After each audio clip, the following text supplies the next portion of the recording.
Vamos iniciar mais um capítulo do Evangelho de Mateus, capítulo 22.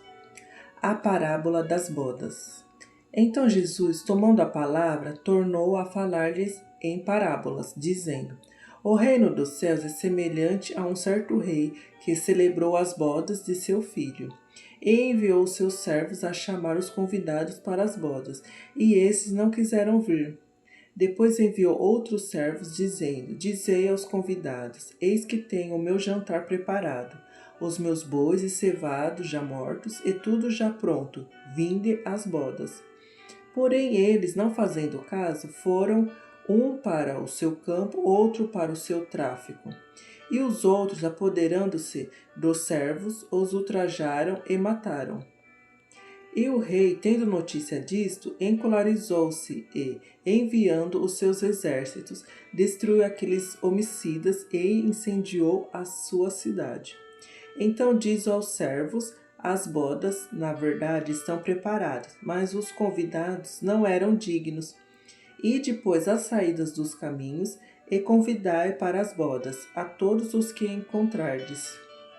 E os servos, saindo pelo caminho, ajuntaram todos os quantos encontraram, tanto os maus como os bons, e a festa nupcial foi cheia de convidados.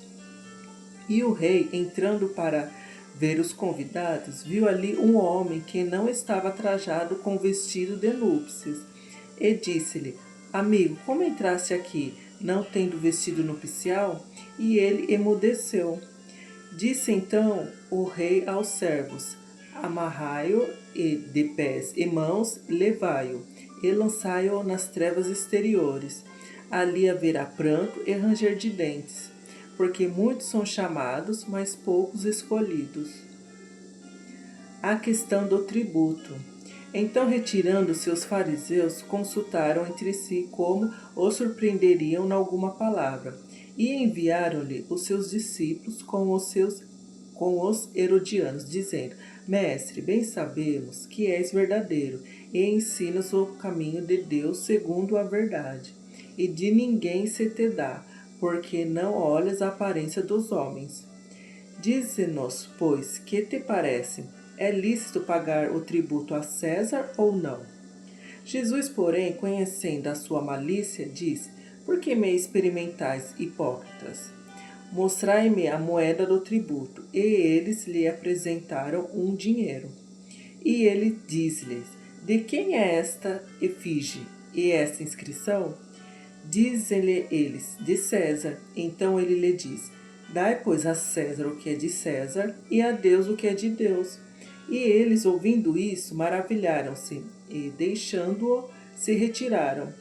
No mesmo dia chegaram junto dele os saduceus, que dizem não haver ressurreição, e o interrogaram, dizendo: Mestre, Moisés disse: Se morrer alguém, não tendo filhos, casará o seu irmão com a mulher dele, e suscitará descendência a seu irmão. Ora, houve entre nós 7 irmãos, e o primeiro, tendo casado, morreu, e não tendo descendência, deixou sua mulher a seu irmão. Da mesma sorte, o segundo e o terceiro, até o 7º. Por fim, depois de todos, morreu também a mulher. Portanto, na ressurreição, de qual dos 7 será a mulher, visto que todos a possuíram? Jesus, porém, respondendo, disse-lhes: Errais, não conhecendo as Escrituras, nem o poder de Deus, porque na ressurreição nem casam, nem são dados em casamentos, mas serão como os anjos de Deus no céu. E, acerca da ressurreição dos mortos, não tendes lido o que Deus vos declarou, dizendo: Eu sou o Deus de Abraão, o Deus de Isaque e o Deus de Jacó. Ora, Deus não é Deus dos mortos, mas dos vivos. E as turbas, ouvindo isto, ficaram maravilhadas da sua doutrina. O grande mandamento. E os fariseus, ouvindo que eles fizeram emudecer os saduceus, reuniram-se no mesmo lugar. E um deles, doutor da lei, interrogou-o para o experimentar, dizendo: Mestre, qual é o grande mandamento na lei? E Jesus Disse-lhe: Amarás o Senhor teu Deus de todo o teu coração e de toda a tua alma e de todo o teu pensamento. Este é o primeiro e grande mandamento. E o segundo, semelhante a este, é: amarás o teu próximo como a ti mesmo. Destes dois mandamentos depende de toda a lei e os profetas. Cristo, filho de Davi. E estando reunidos os fariseus, interrogou-os Jesus, dizendo: Que pensais vós do Cristo? De quem é filho? Eles disseram-lhe: De Davi. Disse-lhe eles: Como é então que Davi, em espírito, lhe chama Senhor, dizendo: Disse o Senhor ao meu Senhor: Assenta-te à minha direita, até que eu ponha os teus inimigos por escabelo de teus pés.